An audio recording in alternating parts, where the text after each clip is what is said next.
We saw viewership soar to the highest of the entire convention when we had Kamala Harris's acceptance speech for the vice presidential nomination. So there's clear energy, excitement surrounding the fact that she is running. I'm wondering, though, is she likely to run into the same hurdles, the same old questions of likability, of electability that Hillary Clinton ran into 4 years ago?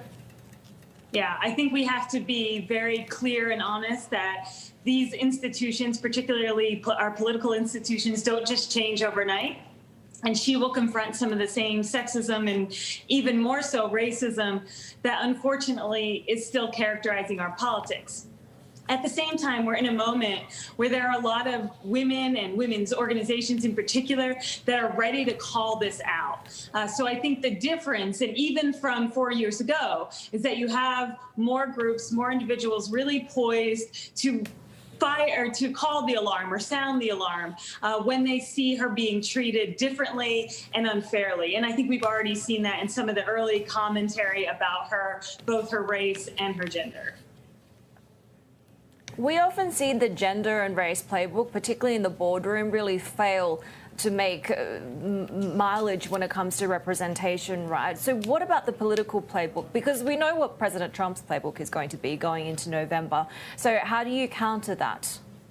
Yeah, so Donald Trump ran in 2016 very much on the idea that he was the manliest person to be president, and therefore he was the most fit. So it's this strategy of masculine dominance, if you will. He also cued a lot of the worst racial resentment in our country and generated a lot of energy in the population, particularly among groups who felt like it was the other. It was immigrant populations. It was people of color. It was women who were taking away the power that they had had historically.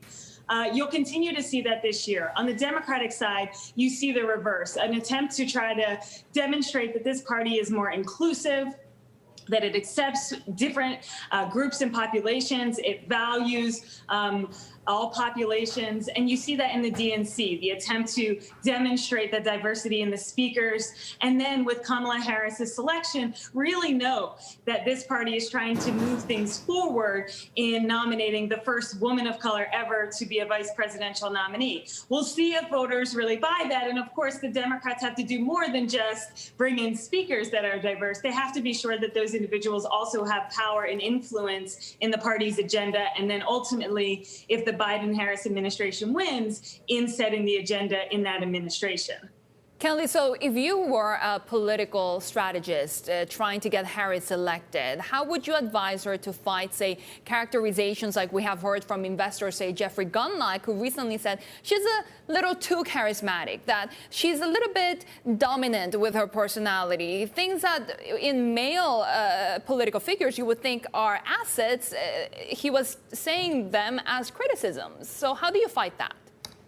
So I think the great thing is Senator Harris, because of how far she's come in politics and she's been a trailblazer at all levels, she's so used to this that she already knows how to deal with it. But I think, you know, some of the things we would recommend is being willing to call it out. We're in a different environment than we were even 4 or 8 years ago, where I think there is more recognition and support for women really standing up and saying this is unfair treatment. Again, whether it's race, sex, or in this case, the intersection of both and how she's treated differently as a Black woman or as a South Asian woman.